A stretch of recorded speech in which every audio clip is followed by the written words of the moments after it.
Peshawar high court ने election के होने की वजह से हमें स्टे दे दिया था। डायरेक्शन ये दी थी कि जो इलेक्शन कमीशन का ऑर्डर था वो सस्पेंड हो चुका था और इलेक्शन कमीशन को ये डायरेक्शन दे दी गई थी कि हमारा सर्टिफिकेट को वेबसाइट पे पब्लिश किया जाए और हमारा निशान रिस्टोर किया जाए।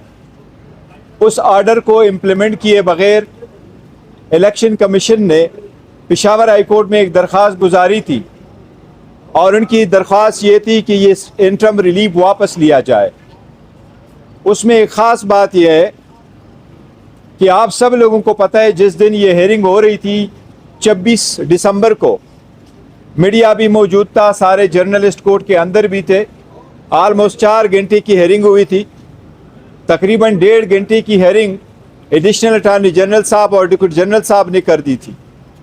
उनके तरफ से 2 तारीख को एक एफिडेविट अदालत में फ़ाइल किया गया और एडिशनल अटॉर्नी जनरल की तरफ से ये कहा गया जो पेशावर हाई कोर्ट के ऑर्डर 2 जनवरी के ऑर्डर में लिखा हुआ है कि एडिशनल अटॉर्नी जनरल साहब फरमा रहे हैं कि मेरी जो हाज़िरी लगी है नहीं तो मैं उस दिन मौजूद था कोर्ट में और जो मेरी सबमिशंस का लिखा गया है नहीं तो मैंने सबमिशंस की है।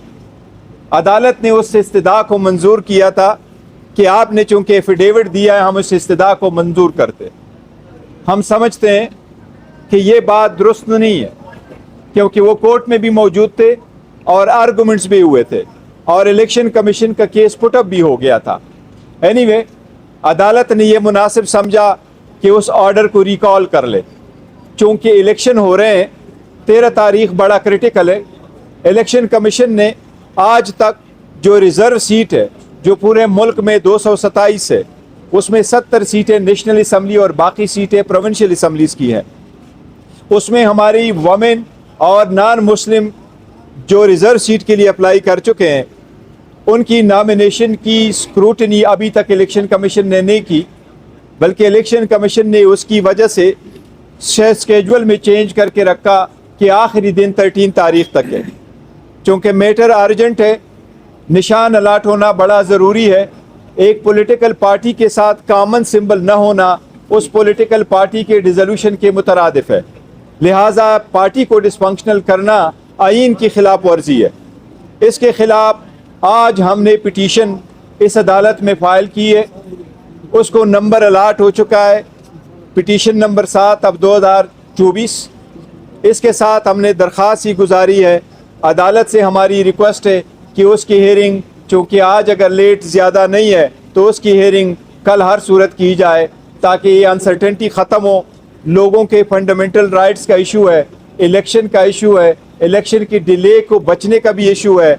इलेक्शन के free and fair and transparent और इसकी लेजिटिमेसी भी इन लाइन होगा। इसलिए हमारी अदालत से एक दरख्वास्त हमने की है कि इसकी हियरिंग करे। हमें उम्मीद है इंशाअल्लाह ताला सुप्रीम कोर्ट कल इसकी कोई ना कोई सुनवाई करेगी और हमें बताया जाएगा। ये बताएं कि आज़ाद सूरत में अगर कोई अरकान जीतते हैं तो हमने ये देखा है कि हार्स ट्रेडिंग और फ्लोर क्रॉसिंग का रास्ता खुल जाता है पार्लियामेंट में और पार्लियामेंट कमज़ोर हो जाता है। वो कौन सी कुव्वतें हैं जो आपको एक बड़ी जो है जमहूरियत से महरूम करके हार्स ट्रेडिंग और फ्लोर क्रॉसिंग की तरफ जाना चाहती हैं? देखिए, वाकई आपकी बात बिल्कुल ठीक है। अगर लोग इंडिपेंडेंट लड़ेंगे और उनके ऊपर फ्लोरिंग क्रॉसिंग का कानून लागू नहीं होगा तो जो भी इलेक्शन जीतेगा, जीत उन इंडिविजुअल की तो ज़रूर हो जाएगी कुछ वक्ती तौर पर, लेकिन इसमें हार सिस्टम की होगी, इसमें हार पार्लियामान की होगी, इसमें हार जमहूरियत की होगी, इसमें हार सारे इंस्टीट्यूशन की होगी। क्योंकि वो मुल्क आगे तरक्की नहीं कर सकता जिसको स्ट्रांग रियासत न मिले, और कभी आपको स्ट्रांग रियासत नहीं मिलती अगर उसके में आने वाला बंदा खुद भी दागदार हो। तो यही तो हम कोशिश कर रहे हैं कि काइंडली इस बात को मद्देनज़र रख के पार्टी को लो कर ले, लेवल प्लेइंग फील्ड सबको दे दे, सबको निशान अलाट कराएं, पार्टिसिपेट करे। यही कानून है, तो यही के लिए हम स्ट्रगल कर रहे हैं। गौहर साहब, ये बताइएगा कि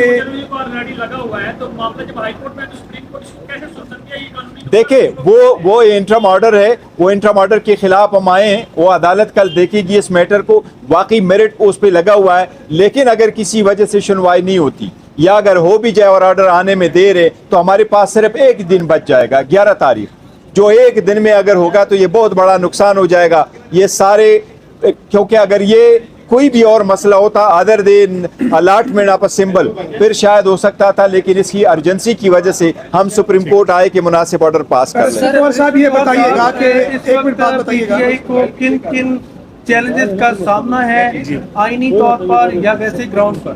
دیکھیں ہمیں جو سب سے زیادہ چیلنجن کا پورے ملک کو اس وقت سامنا کرنا ہے وہ پولیٹیکل انسٹیبلٹی ہے، وہ ایک اکنامک جو ڈاؤن فال ہے اس کا ہے، اور ہم کوشش یہی کر رہے ہیں کہ election free fair and transparent ہو، اس میں سارے پارٹیسپیٹ کرے، جو بھی حکومت سٹرانگ آ جائے سب اس کے ساتھ تعاون کرے اور ہم ملک کو آگے لے جائیں۔ ہم عوام پاکستان پارٹی کی سر ابھی 4:30 بجے الیکشن کمیشن آمد ہے اور وہ بلے کا نشان مانگنے آ رہے سر، وہ درخواست دیکھیں بلے کا نشان ایک مرتبہ کسی کو الاٹ ہو چکا ہو تو وہ کسی اور پارٹی کو ویسے بھی الاٹ نہیں ہو سکتا۔ امید ہے انشاءاللہ تعالی الیکشن نہیں کرے گی، اور یہی تو ریزنز ہے کہ ہم سپریم کورٹ سے استدعا کر رہے ہیں کہ پولیٹیکل پارٹی کا جو ہمارا پٹیشنر ہے اس کا حق ہے کہ ہمیں کامن سمبل دی جائے اور سب سے پہلے ہمیں اپنا بیٹ واپس مل جائے۔